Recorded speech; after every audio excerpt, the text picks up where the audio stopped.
Dear students, आधुनिक भारत के स्वतंत्रता संग्राम के अध्याय में आपका स्वागत है।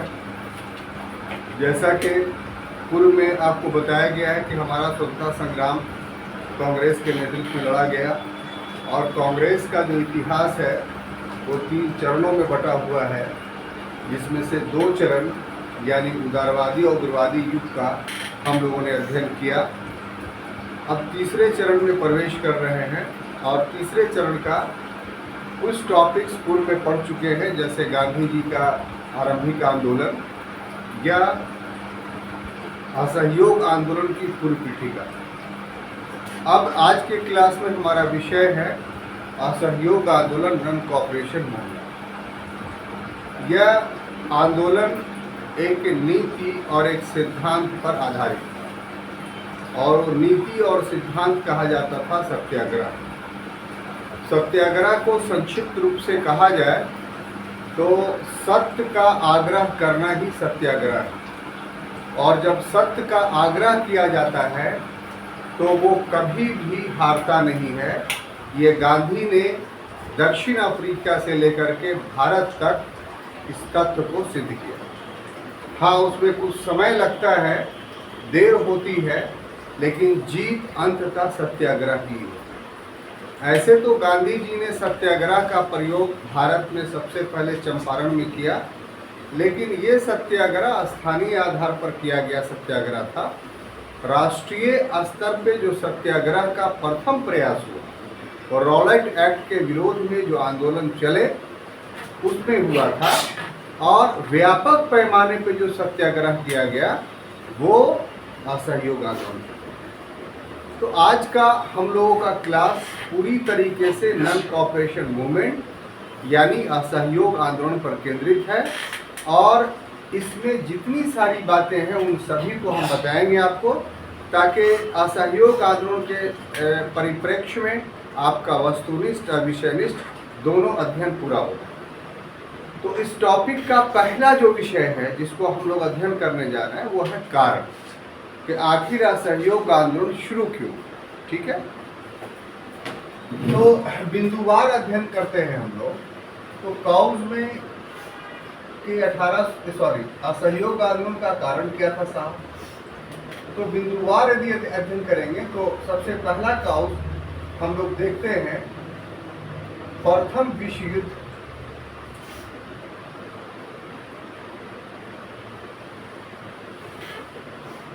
विश्व युद्ध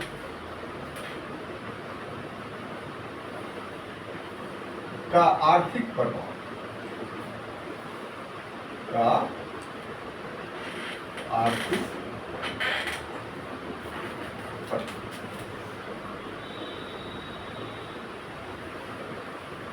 आप जानते हैं कि प्रथम विश्व युद्ध वैश्विक स्तर पे 1914 से लेकर के 1918 तक लड़ा गया। इस विश्व युद्ध में भारत ने ब्रिटेन का साथ दिया था और इस आशा के साथ दिया था कि ब्रिटेन के सहयोग करने के कारण हमें कुछ लाभ मिले। खैर वो तो अलग मुद्दा है, उसको थोड़ी देर बाद क्लियर करते हैं। हम इसके इकोनॉमिक इम्पैक्ट पे सबसे पहले शुरू करते हैं कि जो फर्स्ट वर्ल्ड वॉर हुआ उस वर्ल्ड वॉर का आर्थिक प्रभाव क्या। तो 14 से 18 के बीच में जो प्रथम विश्व युद्ध लड़े गए, तो युद्ध के दौरान तो भारतीय अर्थव्यवस्था लाभान्वित हुई। क्यों लाभान्वित हुआ कि ब्रिटेन युद्ध लड़ रहा था और ब्रिटेन में उत्पादन जो है युद्ध सामग्री का नहीं हो रहा था, बल्कि ब्रिटिश युद्ध सामग्री का निर्माण भारत कर रहा था। और ऐसी परिस्थिति में भारत के कुछ उद्योग जो है वो काफ़ी उन्नति किए प्रथम विश्व युद्ध में। लेकिन प्रथम विश्व युद्ध जैसे ही ख़त्म हुआ तो युद्धकालीन जितने उद्योग थे वे सब के सब बंद हो गए और उसमें लगे लोग बेरोजगार हो गए। तो इस तरीके से युद्ध के बाद बेरोजगारी एक व्यापक समस्या के रूप में उभर करके सामने है। युद्धकालीन आर्थिक प्रभाव का दूसरा पक्ष ये है कि युद्ध के दौरान अंतर्राष्ट्रीय स्तर पर वस्तुओं के उत्पादन में कमी आई और मांग में वृद्धि हुई। जब उत्पादन कम होता है और मांग अधिक होता है तो स्वाभाविक रूप से उसके कीमतों में उछाल आता है। तो प्रथम विश्व युद्ध के दौरान और उसके बाद भी कीमतों में काफ़ी उछाल आया, यानी महंगाई काफ़ी बढ़ी, जिसके वजह से जो है वो जनता त्राहिमाम। और सबसे महत्वपूर्ण बात यह है कि सरकार के द्वारा इस आर्थिक विपन्नता की स्थिति को सुधारने का कोई प्रयास नहीं किया। तो आर्थिक विपन्नता ने जनता में असंतोष को जन्म दिया, एक पृष्ठभूमि बनाई एक आंदोलन के लिए। ठीक है। अब दूसरा चीज जो सबसे महत्वपूर्ण ये है कि प्रथम विश्व युद्ध का राजनीतिक प्रभाव। प्रथम विश्व युद्ध का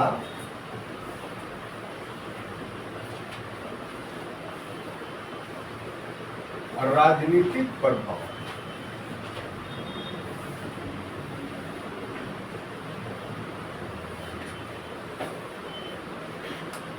ये तो पहले हम लोगों ने देखा आर्थिक प्रभाव। पॉलिटिकली भी फर्स्ट वर्ल्ड वॉर ने भारत के अंदर बहुत सारे तथ्यों को प्रभावित किया। उसमें सबसे महत्वपूर्ण तथ्य जो था वो ये कि प्रथम विश्व युद्ध में भारतीयों ने अंग्रेजों का साथ दिया। साथ देने का एक अपना हित था, और अपना हित ये था कि अंग्रेज जो प्रथम विश्व युद्ध में लड़ रहे थे धुरी राष्ट्रों के खिलाफ, यानी जर्मनी, तुर्की और ऑस्ट्रिया और बुल्गारिया के खिलाफ। जर्मनी, तुर्की, ऑस्ट्रिया और बुल्गारिया ये चार धुरी राष्ट्र एक्सिस पावर कहलाते थे, और बाकी इसके विरोध में फ्रांस, ब्रिटेन, अमेरिका, ये सब जो इटली, ये सब जो शक्तियां थी वो मित्र राष्ट्र कहलाती थी। लड़ाई का कारण साम्राज्यवाद था। साम्राज्यवादी संघर्ष के कारण विश्व दो गुटों में बटा था, और जब लड़ाई शुरू हुई तो मित्र राष्ट्रों ने जो नारा दिया था वो ये कि जो धुरी राष्ट्र हैं वो लोकतंत्र के हत्यारे हैं, लोकतंत्र को समाप्त करना चाहते हैं, और मित्र राष्ट्र का उद्देश्य वैश्विक स्तर पे लोकतंत्र को स्थापित करना। तो भारत के लोगों को ये नारा बहुत लुभावना लगा कि यदि ब्रिटेन लोकतंत्र के लिए लड़ रहा है तो युद्ध जीतने के बाद हमें भी स्वतंत्र कर दें या हमें भी कुछ अधिकार दें। तो इस हित में भारत के लोगों ने प्रथम विश्व युद्ध में ब्रिटेन का साथ दिया था। गांधी जी जब साउथ अफ्रीका से लौटे थे तो उन्होंने भी भारतीयों का आह्वान किया था कि भारत के लोग प्रथम विश्व युद्ध में अंग्रेजों का साथ दे, और भारतीयों ने ब्रिटिश फौज का साथ दिया भी। साथ का मतलब ये है कि ब्रिटिश फौज में वो लोग शामिल हुए। गांव देहात में जब ब्रिटिश फौज की मदद के लिए धन देने की बात होती थी तो गांव से धन एकत्र करके ब्रिटिश फौज को प्रदान किया जाता था। ये सिर्फ इस आशा में कि युद्ध के बाद भारत में लोकतंत्र की स्थापना हो। लेकिन भारत में ऐसा कुछ हुआ नहीं। युद्ध जब 1918 में समाप्त हुआ तो अंग्रेजों का दमन चक्र और तेज हो। आज़ादी क्या मिलेगी? दमन चक्र और तेज हो। तो ऐसे परिस्थिति में जो आशा थी वो निराशा में परिवर्तित किया, और ये निराशाएं जो जन्म ले रही थी यही असहयोग आंदोलन के पृष्ठभूमि का निर्माण करती। ठीक है। अब एक तीसरा काउस हम आपको बताना चाहते हैं, वो है मॉन्टेग्यू चेम्सफोर्ड सुधार।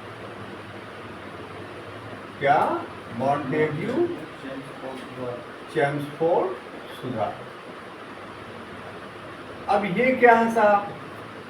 तो जैसा कि आप पढ़ रहे हैं बोर्ड पे, नाम जैसा लग रहा है, तो ये वास्तविक रूप से नाम ही है। मॉन्टेग्यू कौन थे? तो इस समय भारत सचिव थे। और चेम्सफोर्ड कौन थे?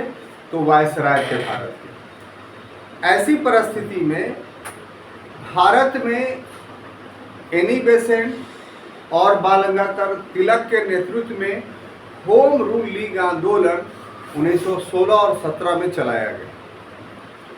और ये भारत में पहला व्यापक आंदोलन था, ऐसा व्यापक आंदोलन जिसमें जनता जो है वो भाग ले रही थी। ये जनता में कहिए जन जागरण फैल रहा था, ये कहिए कार्यकर्ताओं के माध्यम से आंदोलन किया जा रहा था। तो इससे अंग्रेज काफ़ी डरे हुए थे इस होम रूल लीग आंदोलन से।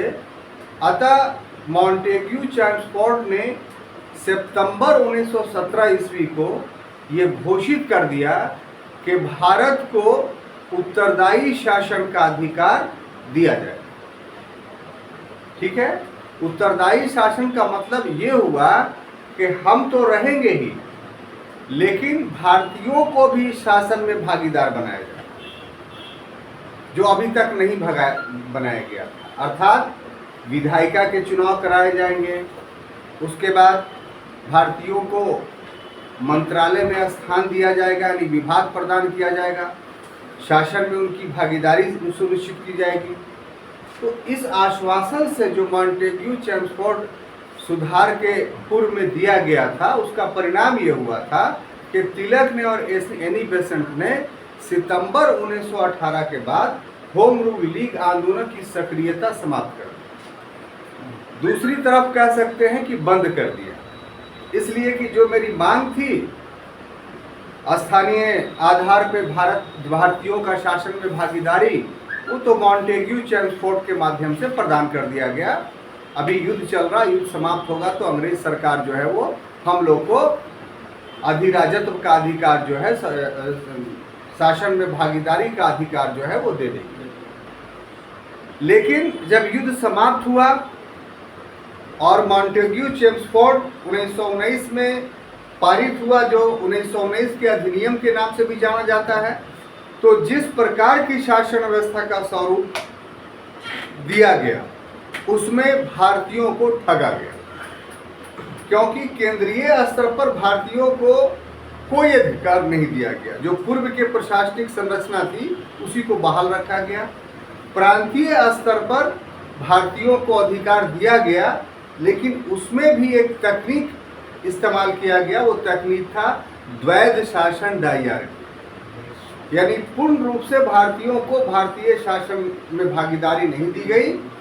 गवर्नर को भी उसमें शामिल कर दिया गया और गवर्नर को भारतीयों पर प्रभावी नियंत्रण स्थापित करने की शक्ति दे दी, वीटो पावर दे दिया। तो इस तरीके से अधिकार तो मिले, लेकिन उससे बड़ा रोकने वाला एक ब्रेक मिल गया गवर्नर के रूप में। तो इस तरीके से वो भी एक असंतोष का कारण बना, यानी मॉन्टेग्यू चैम्सफोर्ड भी असंतोष का कारण बना। ठीक है, इसी में एक बताते चले, और वो अलग हेडिंग नहीं बनाएंगे, वो मेसोपोटामिया प्रस्ताव। मेसोपोटामिया प्रस्ताव मिस्र राष्ट्रों ने इराक में एक बैठक की थी, जो पूर्व में मेसोपोटामिया के नाम से जाना जाता था। उसमें उसने घोषणा की थी कि प्रथम विश्व युद्ध के बाद जो है वो बहुत सारे देशों को जो औपनिवेशिक शक्ति का शिकार है उसे स्वतंत्र कर दिया जाएगा। तो फर्स्ट वर्ल्ड वॉर जब ख़त्म हुआ तो बहुत सारे अफ्रीकी और एशियाई देशों को के साथ ऐसा किया गया। जैसे एग्जाम्पल के तौर पर अरब के जितने देश हैं, जैसे अभी वर्तमान समय में सऊदी अरबिया, ओमान, यमन, ये सब देखते हैं, ये सब प्रथम विश्व युद्ध के बाद ही खिलाफत उस्मानिया से अलग हट के स्वतंत्र देश का दर्जा इन लोग को दिया गया। लेकिन भारत के साथ मेसोपोटामिया प्रस्ताव का पालन नहीं किया गया। तो मेसोपोटामिया प्रस्ताव का पालन ना किया जाना भी लिख ही देते हैं, वो एक आपको जब समझा दिया था कि मेसोपोटामिया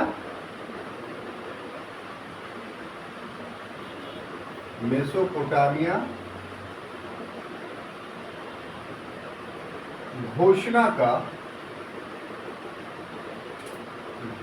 का क्रियान्वयन में, है ना, वैश्विक स्तर पे इनके क्रियान्वयन की घोषणा की गई। लेकिन एशिया के अन्य भागों में, अफ्रीका के अन्य भागों में मेसोपोटामिया घोषणा लागू किया गया, लेकिन भारत में लागू नहीं किया गया।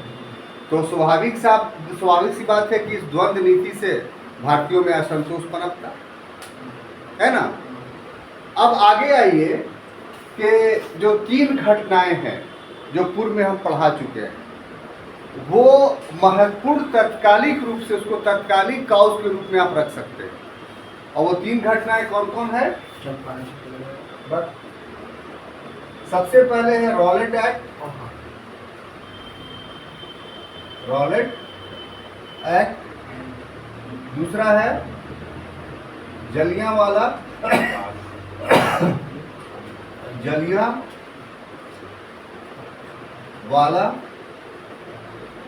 बाग हत्याकांड। नहीं, ठीक है, देख लीजिए किताब में ऐसे लिखा हुआ।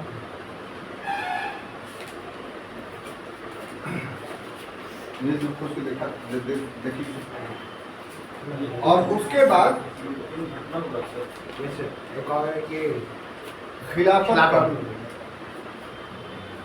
खिलाफत का मामला।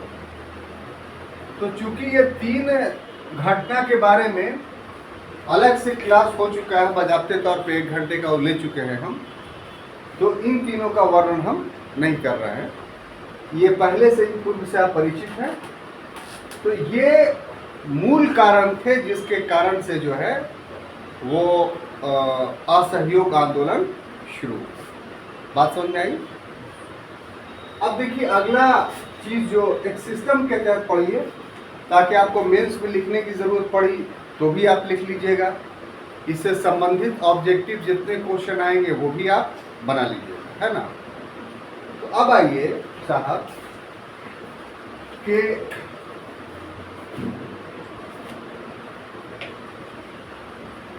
असहयोग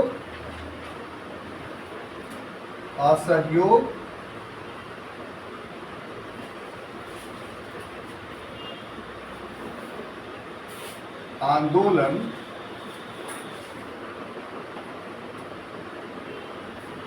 का आरंभ। ठीक है, ये तो कॉज हम लोगों ने देखा कि आखिर किन कारणों से नॉन कोऑपरेशन मूवमेंट हुआ था।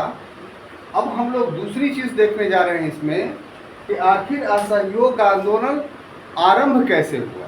ठीक है, तो आरंभ में जो उपर्युक्त कारण थे, ठीक है, उपर्युक्त कारण मैंने अभी जो आपको बताया, वो उपर्युक्त कारण में खिलाफत का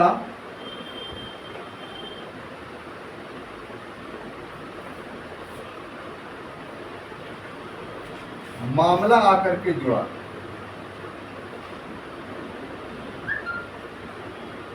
और खिलाफत का मामला कैसे जुड़ा? तो सितंबर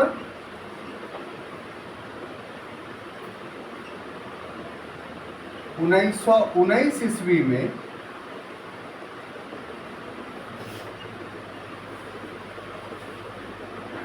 इलाहाबाद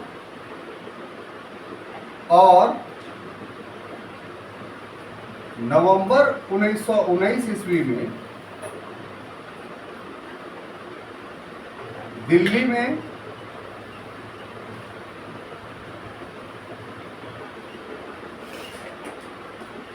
खिलाफत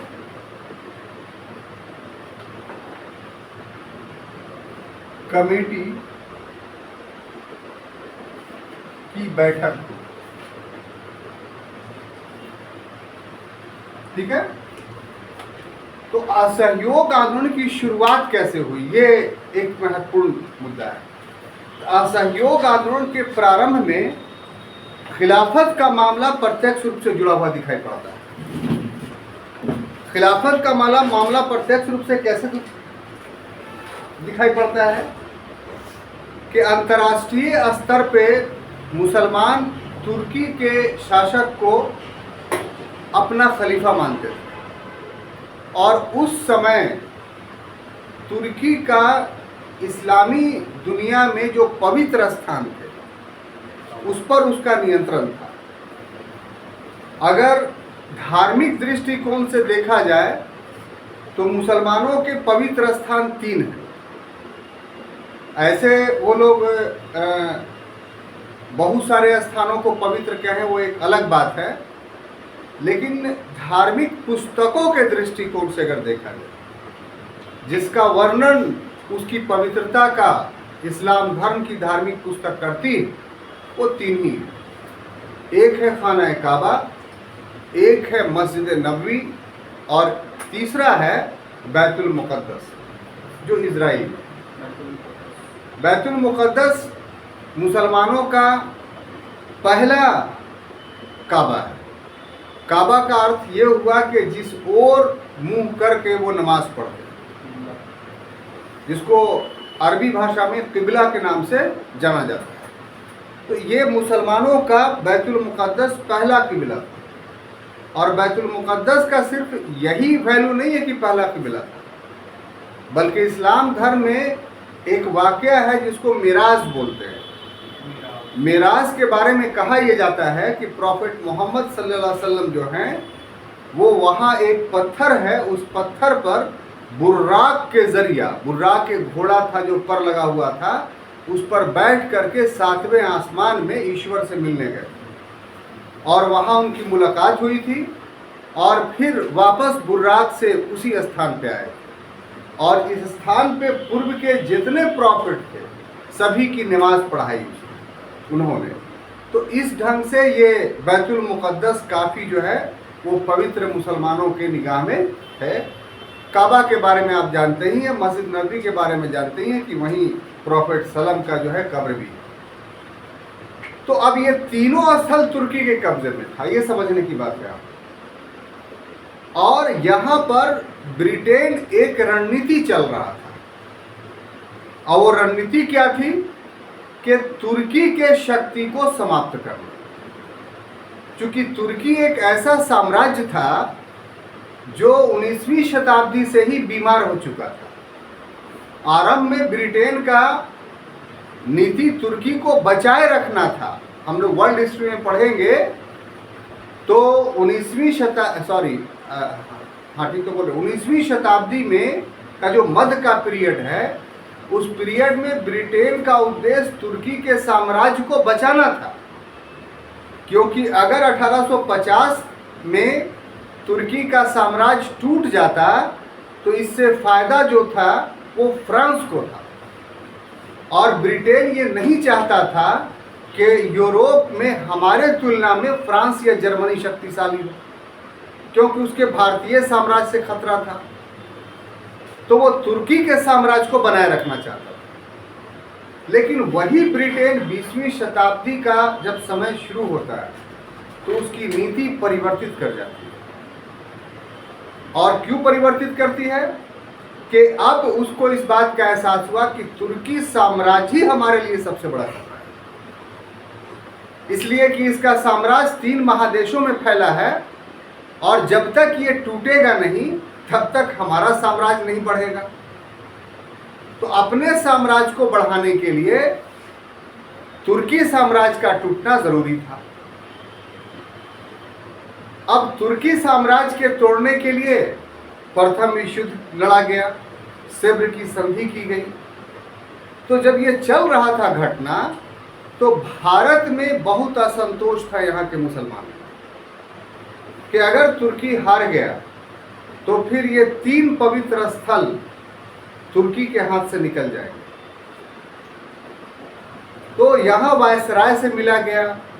अली बंधु जो थे, मोहम्मद अली और शौकत अली, ब्रिटेन जा कर के जॉर्ज लॉयड जो उस समय के ब्रिटिश प्रधानमंत्री थे उनसे मिले। ब्रिटिश प्रधानमंत्री ने उनको आश्वासन दिया कि हम जीत भी जाएंगे तो तुर्की के साम्राज्य से कोई छेड़छाड़ नहीं किया जाएगा, कम से कम पवित्र स्थल को तो नहीं छेड़ा जाएगा।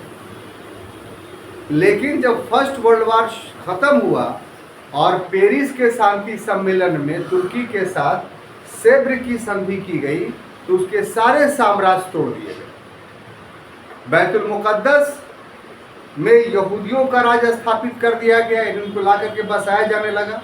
राज तो स्थापित हुआ 1948 में, लेकिन उनके बसाए इसको बाल्फोर डिक्लेरेशंस कहते हैं। बाल्फोर उस समय ब्रिटेन का प्रधानमंत्री था, तो उसने अपने घोषणा में प्रथम विश्व युद्ध दौरान कहा था कि युद्ध समाप्त हो जाएगा तो हम यहूदियों को विभिन्न क्षेत्रों से ला करके इजराइल में बसाएंगे। तो इसको बाल्फोर डिक्लेरेशन कहा जाता है, और उस बाल्फोर डिक्लेरेशन के तहत फर्स्ट वर्ल्ड वॉर के बाद विश्व के विभिन्न क्षेत्रों से यहूदी आकर के बसने लगे। और दूसरा कि तुर्की का सऊदी अरबिया पर, पहले सऊदी अरब नाम नहीं था, पहले उसका यशरब नाम, यशरब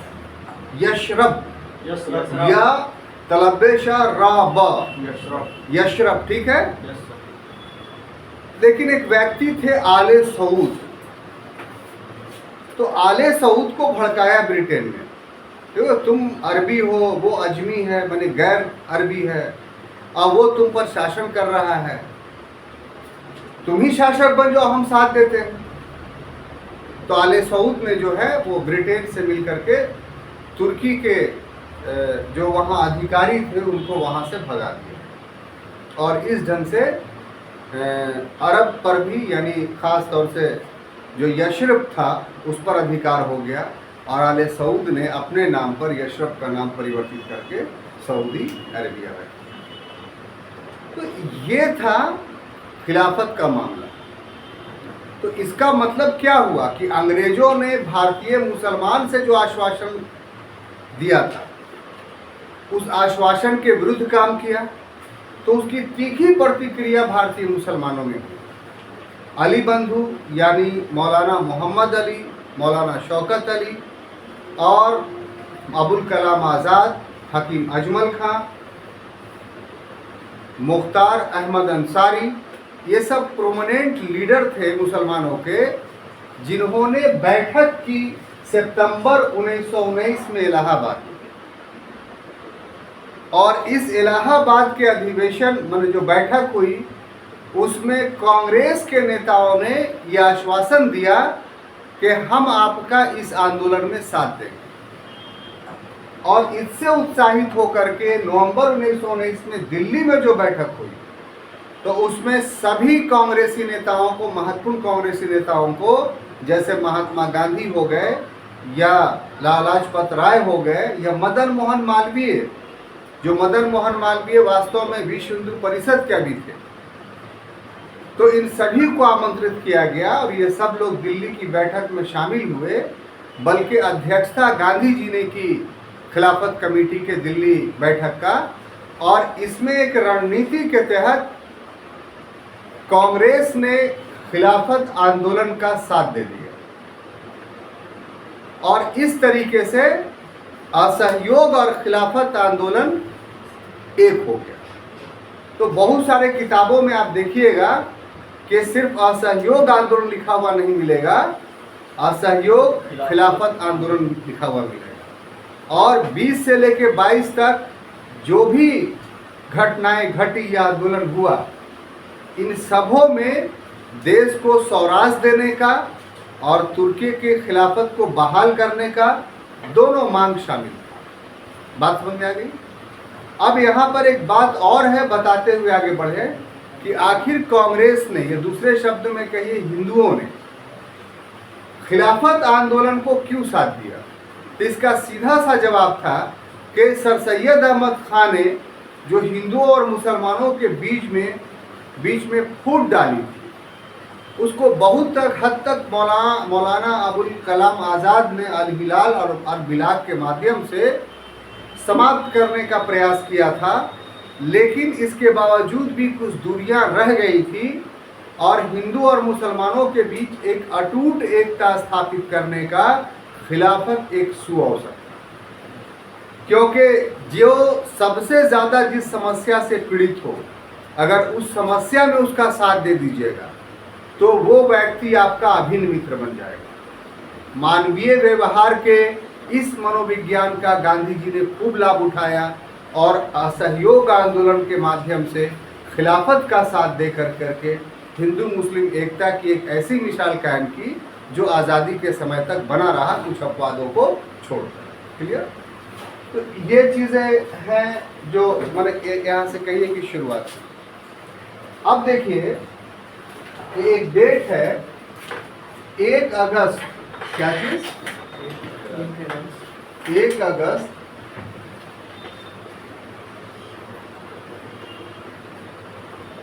1920, ठीक है। ये 1 अगस्त 1920 में जो है वो 2 घटनाएं हुई। ये काफी महत्वपूर्ण है। कितनी घटनाएं हुई? 2 घटनाएं। ये 2 घटनाएं में पहली जो घटना है वो ये कि इसी दिन तिलक की मृत्यु।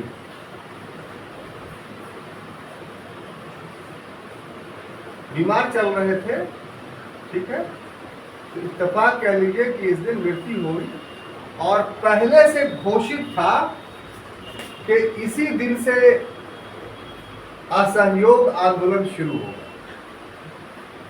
तो इसी दिन से आंदोलन का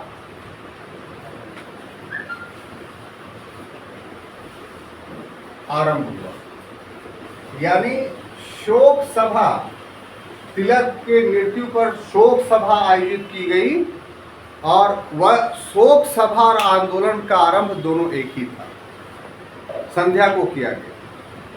अब इसका मतलब क्या हुआ कि आंदोलन आरंभ हो गया। इसका अर्थ ये हुआ कि जो गांधीयन नीति थी आंदोलन चलाने की, जिसको सत्याग्रह कहा जाता है, तो उसमें क्या था?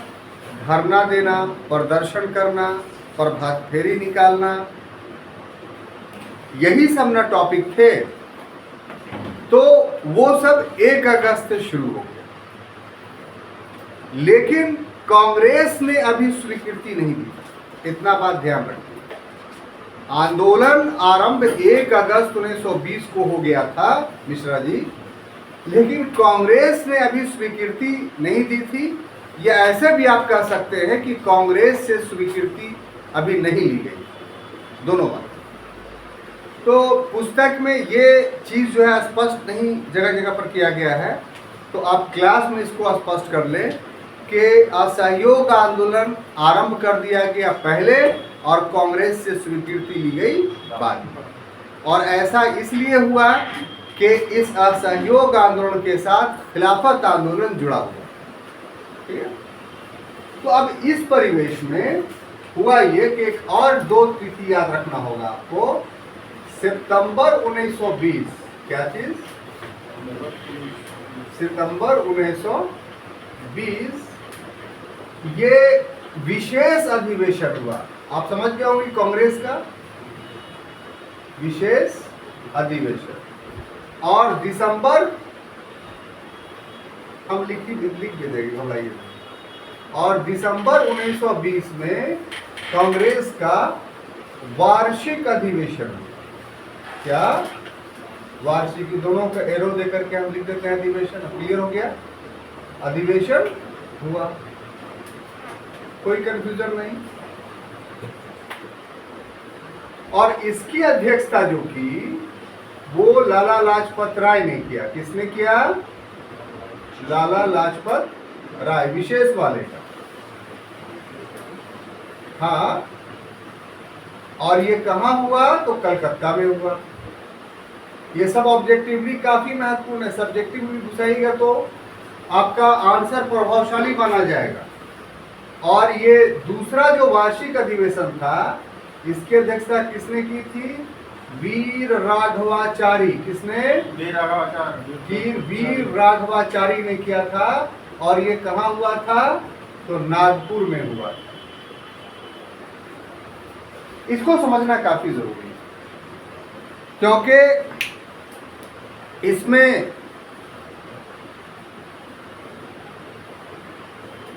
कांग्रेस के अंदर उत्पन्न द्वंद्व भी शामिल मिलेंगे आपको। कांग्रेस दिखाई पड़ेगी कि एक पीपुल्स पार्टी भी बनती चली जा रही है। आप इसमें देखेंगे कि कांग्रेस अपने विवादों को किस ढंग से सुलझाने में सफल रही। तो जब कांग्रेसी और खिलाफत के नेताओं के बीच समझौता हो रहा था, और पूर्व में जो कारण हमने बताया उस पर विचार विमर्श हो रहा था। तो जून 1920 में ही कांग्रेस ने ये तय किया कि भविष्य में आंदोलन शुरू करने के लिए कांग्रेस की विशेष अधिवेशन बुलाया गया। अभी तक कांग्रेस का विशेष अधिवेशन की परंपरा नहीं थी। कांग्रेस का विशेष अधिवेशन सर्वप्रथम जो बुलाया गया 1918 में 1918 में, ये भी सवाल आता है। और दूसरा ये अवसर था 1920 कि कांग्रेस का विशेष अधिवेशन बुलाना पड़ा। और वो किस लिए कि जो कारण उपस्थित हैं आंदोलन के लिए उस पर विचार करके आंदोलन करना। तो जून 1920 में ये फैसला लिया गया। तो इसीलिए कलकत्ता में सितंबर 1920 में विशेष अधिवेशन बुलाया गया, जिसकी अध्यक्षता लाला लाजपत राय ने किया। और इसमें गांधी जी जो असहयोग आंदोलन 1 अगस्त 1920 को शुरू कर चुके थे, उसमें प्रस्ताव लाया कि कांग्रेस असहयोग आंदोलन को स्वीकार करे। अब इसमें सबसे बड़ा विरोध जो किया वो चित्तरंजन दास, लाला लाजपत राय ने, जो खुद इसके अध्यक्ष थे। और उनका विरोध क्या था कि ये लोग 1919 के अधिनियम के तहत जो चुनाव होने वाले थे, पहली बार भारत में प्रत्यक्ष चुनाव हो रहा था जिसमें जनता भाग लेती, उसमें ये लोग भाग लेना चाहते थे। और ये तो था असहयोग आंदोलन, यानी सरकार के सारे कामों में असहयोग करना। तो फिर सरकार ने जो चुनाव करवाने की नीति बनाई उसका कैसे सहयोग करता? तो इसलिए चित्तरंजन दास, मोतीलाल नेहरू, लाला लाजपत राय, ये सब जो लोग थे, मदन मोहन मालवीय, एनी बेसेंट, मोहम्मद अली जिन्ना, ये सब विरोधी थे। लेकिन इन सभी विरोध के बावजूद भी बहुमत ने असहयोग के प्रस्ताव को पारित कर दिया। ठीक है। अब सितंबर से दिसंबर के बीच में जो चुनाव होना था वो चुनाव हो चुका, और उसमें जनता ने बहुत बढ़ चढ़ के भाग नहीं ली, बहुत ज़्यादा सफलता नहीं मिली। तो जब दिसंबर 1920 में वार्षिक अधिवेशन हुआ तो चित्तरंजन दास ने अपना विरोध वापस ले लिया और असहयोग आंदोलन का पूर्ण समर्थन कर दिया, क्योंकि अब चुनाव हो चुका था। और प्रस्ताव चित्तरंजन दास ने ही प्रस्तुत किया, फिर वापस ले लिया नहीं, फिर पुनः प्रस्ताव नागपुर में वार्षिक अधिवेशन में रखा गया। जो कलकत्ता अधिवेशन में पास हुआ था उसी को फिर से दोहराया गया, यानी कांग्रेस अपना समर्थन करती है किसके लिए? असहयोग आंदोलन के लिए। क्लियर? तो इस तरीके से कांग्रेस असहयोग के मामले में जो है वो यूनाइट हो गई। अब ये जो नागपुर का अधिवेशन है ये कांग्रेस के लिए काफ़ी महत्वपूर्ण है। क्यों? क्योंकि यहाँ पहली बार कांग्रेस के संगठनात्मक ढांचे में आमूलचूल परिवर्तन किया। पहला परिवर्तन तो ये किया गया कि अब कांग्रेस की 15 सदस्यीय कार्यकारिणी होगी, एग्जीक्यूटिव बॉडी होगी, जो वर्ष भर काम करेगी। अभी तक कांग्रेस वर्ष भर काम नहीं करती थी। अभी तक कांग्रेस का दिसंबर में 3 दिन का अधिवेशन होता था, उसी में जो फैसला लिया गया, जिसको इसको दायित्व सौंपा गया, वो अपना काम कर रहा है। फिर कोई नया निर्णय लेना होगा तो 1 साल बाद होगा। तो इससे आंदोलन को में गतिहीनता आ जाती थी। तो अब कहा गया कि नहीं, अब अध्यक्ष को सहित 15 सदस्यीय कार्यकारिणी होगी जो पूरे वर्ष भर काम करती रहेगी, और उसको नए कार्यक्रम, नए आंदोलन, नए निर्णय लेने का अधिकार होगा। और दूसरा संगठनात्मक ढांचे में परिवर्तन यह किया गया कि इसके क्षेत्रीय कमेटियों को पुनर्जीवित किया गया, जिसकी मांग 1916 में बाल गंगाधर तिलक ने किया। याद पड़ रहा है? इसी समय से कांग्रेस का Bihar committee, Bengal committee, Uttar Pradesh committee पढ़ते हैं ना, बिहार प्रदेश कांग्रेस कमेटी। तो खैर यहाँ का तो मामला दूसरा है, ये 20 से पहले ही स्थापित हो गया था, लेकिन और जगहों पे जो है वो 1920 के बाद क्षेत्रीय कमेटियाँ गठित की, तो इससे संगठनात्मक ढांचा मजबूत हुआ। और तीसरा परिवर्तन ये किया गया छात्रों कि कांग्रेस का सदस्यता शुल्क 2 पैसा वार्षिक कर दिया, यानी कोई भी 2 पैसा दे करके इसका सदस्य बन सकता है। ये ऐसा किस लिए? ऐसा इसलिए ताकि कांग्रेस में आम जनता भी शामिल हो, जिसके पास पैसा नहीं है वो भी कांग्रेस का सदस्य बन जाए, इतनी कम राशि रखी। तो ये इंगित करता है कि कांग्रेस को एक जन का पार्टी बनाने का प्रयास नागपुर अधिवेशन के 1920 में किया गया और इसमें कांग्रेस बहुत हद तक सफल हुई। तो इस ढंग से असहयोग आंदोलन का आरंभ हुआ। बात समझ में आई? कोई कंफ्यूजन नहीं? अब देखिए तीसरा टॉपिक जो हम पढ़ाना चाहते हैं आपको वो ये कि असहयोग आंदोलन के कार्यक्रम। क्या चीज? असहयोग आंदोलन के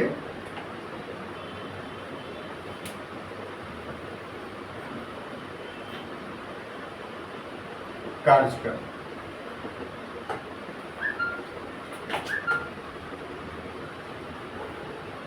ठीक है ना? तो जहां तक असहयोग आंदोलन के कार्यक्रम का प्रश्न है, तो इसमें नकारात्मक और सकारात्मक 2 पक्ष। ठीक है? सब नकारात्मक का मतलब नेगेटिव, किसी चीज का विरोध करना। सकारात्मक का चीज है किसी चीज का निर्माण करना।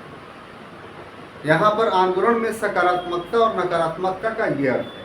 हम लिखेंगे तो आपको बातें और स्पष्ट हो जाएगी। ठीक है? तो सबसे पहले नकारात्मक देखते हैं।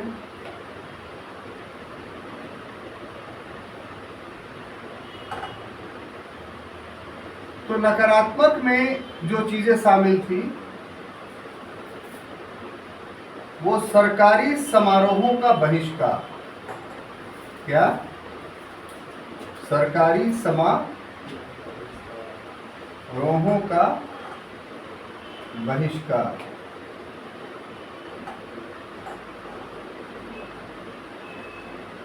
सरकारी अदालतों का बहिष्कार।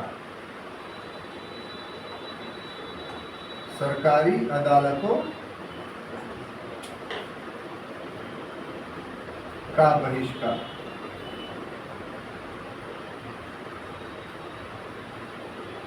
सरकारी स्कूल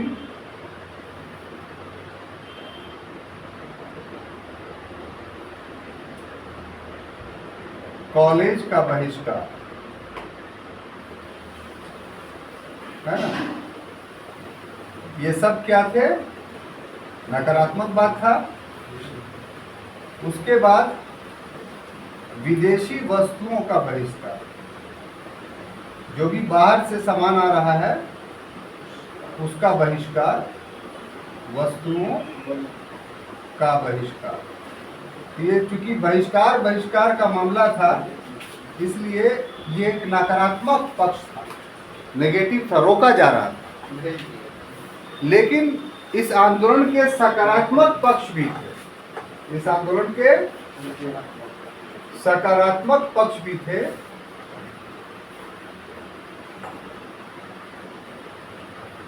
सकारात्मक पक्ष भी था, जैसे पंचायत न्यायालय का गठन। पंचायत, अब न्यायालय आप बंद कर दीजिएगा तो भाई न्यायिक ढांचा तो धराशायी हो जाएगा ना, तो अनार्की पैदा हो जाएगा। तो उसके विकल्प के रूप में कहा गया कि नहीं, हर पंचायतें जो है न्यायालय का काम करेंगी। उसके बाद राष्ट्रीय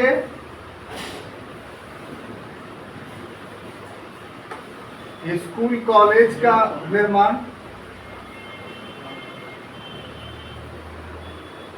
स्कूल कॉलेज का निर्माण।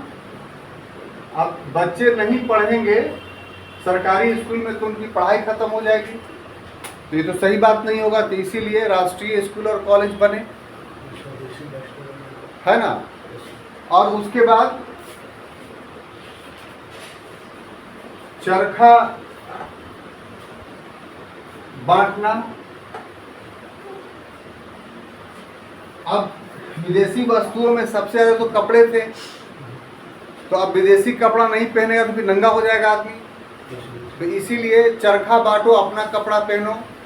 और उसके बाद जो है साहब इस तरह से विदेशी वस्त्र जो है वो बहिष्कृत हो जाएंगे। इसी प्रकार से हिंदू मुस्लिम एकता, ये काफी महत्वपूर्ण था कांग्रेस के लिए।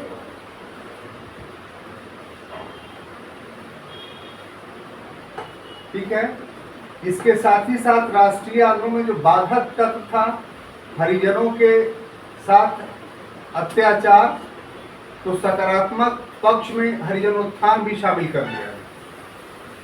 यानी ऐसा नहीं था कि सिर्फ अंग्रेज विरोधी आंदोलन था, बल्कि भारतीयों के अंतर्गत सुधार का भी आंदोलन। अब देखिए जो नकारात्मक पक्ष है, ये डिक्लेयर कर दिया गया कि कोई सरकारी समारोह में भारतीय भाग नहीं लेंगे। तो नवंबर 1921 ईस्वी को ड्यूक ऑफ कनाट का भारत में आगमन हुआ।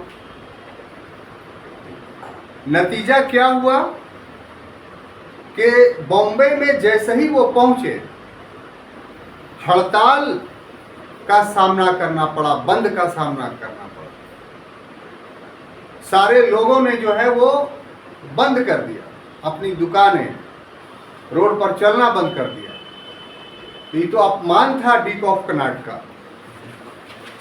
कुछ पारसी ईसाई ये सब स्वागत करने के लिए खड़े थे, तो विरोधियों और इनके पक्ष में संघर्ष हो गया बम्बई में।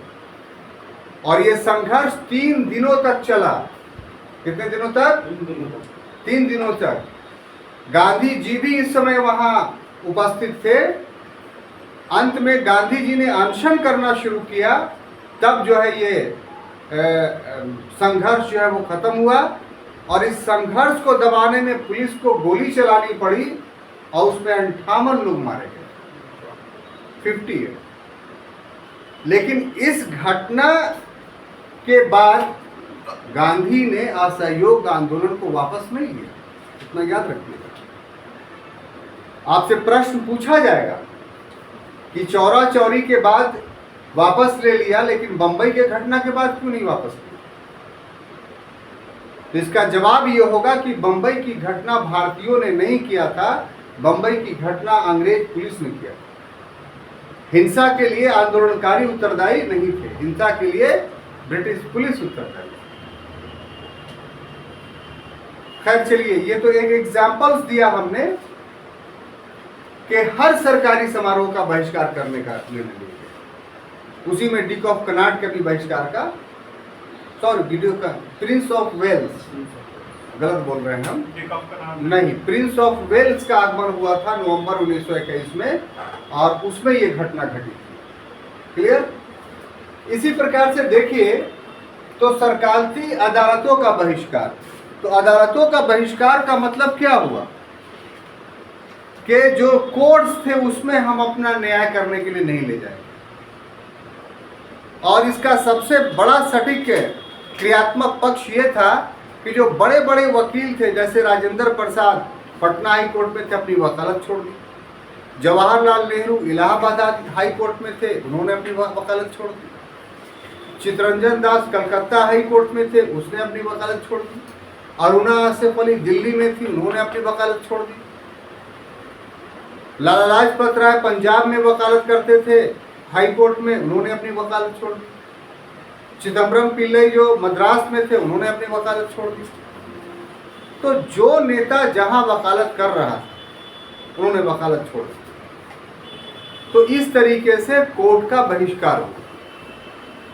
इसी तरीके से स्कूल और कॉलेज खोले गए, छात्रों ने बहिष्कार किया। मोहम्मद अली बंधु और गांधी जी निकल गए पूरे हिंदुस्तान का दौरा करने के लिए और स्टूडेंट्स को, छात्रों को समझाया कि आप लोग सरकारी स्कूल कॉलेज में मत पढ़िए, इनका सहयोग मत कीजिए। इसका बहुत प्रभावी असर हुआ, लोगों ने छोड़ना शुरू कर दिया। सबसे ज़्यादा सफल आंदोलन जो हुआ असहयोग, वो कपड़ा, विदेशी कपड़े का आंदोलन। उसमें बताया जाता है कि 80% का आयात प्रभावित हुआ। मान लिया 100 गज आ रहा था बाहर से, तो 80 गज आना बंद हो गया। और गांधी जी जहां भी जाते थे वहां कहते थे कि प्रतीक रूप में पूरा कपड़ा तो नहीं तो कम से कम अपना गमछा, रुमाल, वही आप परित्याग कर दीजिए। और लोग स्टेशन पर जो है वो जमा कर देते थे और जब ट्रेन खुलती थी तो ट्रेन की खिड़की से लौ दिखाई पड़ता था, लोग उसको जला दिया करते थे। सबसे ज्यादा कपड़े के बहिष्कार का आंदोलन कहीं सफल हुआ तो वो था बंगाल। बंगाल के बाद ये सब ऑब्जेक्टिव भी है, सब्जेक्टिव भी है। बंगाल के बाद जो दूसरा क्षेत्र था वो था पंजाब। और इस बहिष्कार में एक ऐसा बहिष्कार था जो कार्यक्रम का भाग नहीं था, लेकिन उसका भी जमकर बहिष्कार हुआ। सवाल आता है ये, और वो किस चीज का बहिष्कार था? तो ताड़ी का। ताड़ी का बहिष्कार असहयोग आंदोलन के कार्यक्रम में शामिल नहीं था, लेकिन जब आंदोलन चलना शुरू हुआ तो ताड़ी का भी बहिष्कार किया गया। अब अंग्रेज इसको अच्छी आय थी ताड़ी से, तो खासतौर से बिहार में प्रचार करने लगे अंग्रेज, और बड़े बड़े महापुरुषों का नाम लेने लगे। तो देखिए, मूसा जो है ताड़ी पीते थे, ईसा ताड़ी पीते थे, राम जी ताड़ी पीते थे। ताड़ी पीना स्वास्थ्य के लिए बहुत लाभदायक है, लेकिन आंदोलन इतना सक्रिय हो गया था कि अंग्रेजों के इस दुष्प्रचार का कोई लाभ नहीं।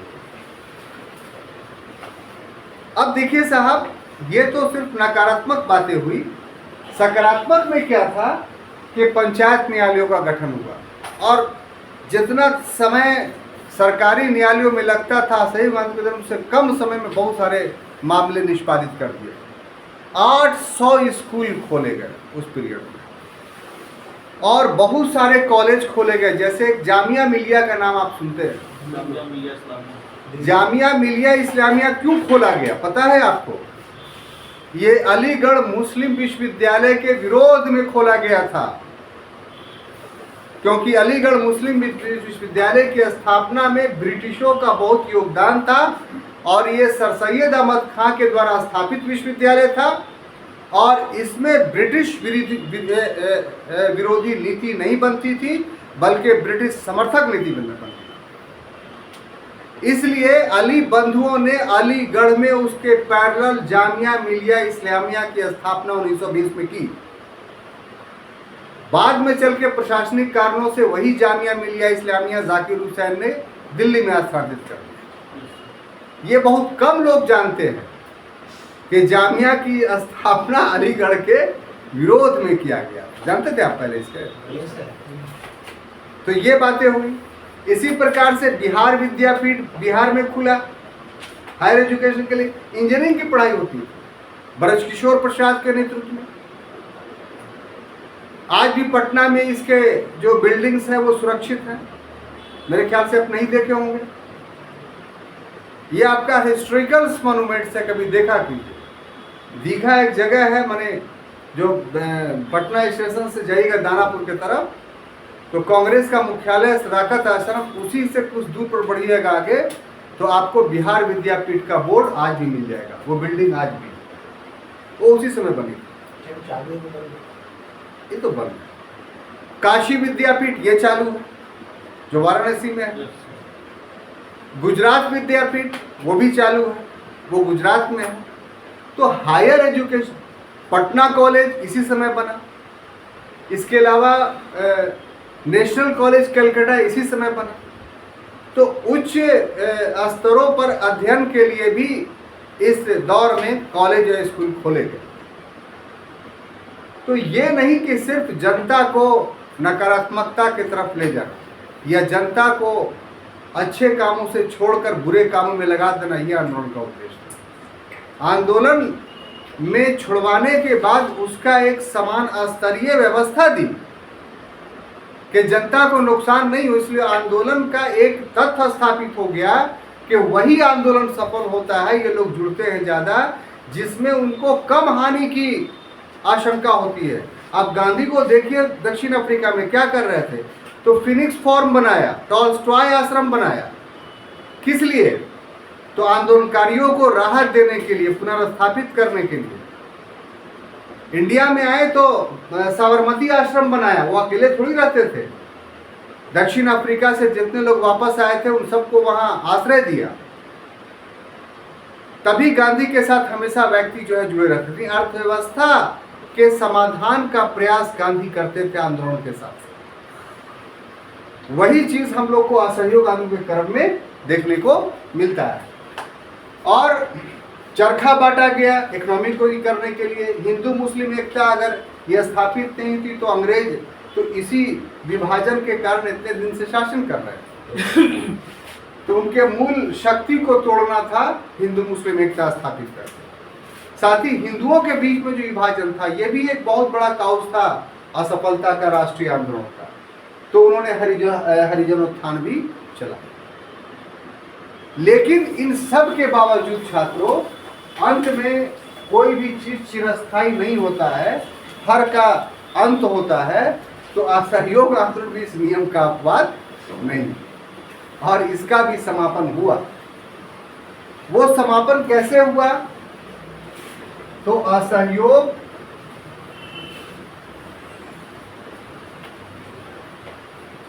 आंदोलन का अंत। ये एक घटना घटती है 5 फरवरी, है ना, 5 फरवरी 1922 ईस्वी। और वो घटना कहाँ घटती है? गोरखपुर। और गोरखपुर में घटना का नाम क्या है? चौरा चौरी, चौरी चौरा, चौरी, ठीक है, चौरी चौरा कांड। ये क्या है, थोड़ा सा इसको समझिए कि चौरी चौरा रेलवे स्टेशन भी गोरखपुर में जाएगा तो देखिए छोटा जैसा। तो इसमें हुआ ये कि साहब स्थानीय स्तर पे कुछ मुद्दे थे, और वो मुद्दे भू राजस्व से जुड़े हुए, यानी भू राजस्व में वृद्धि कर दी।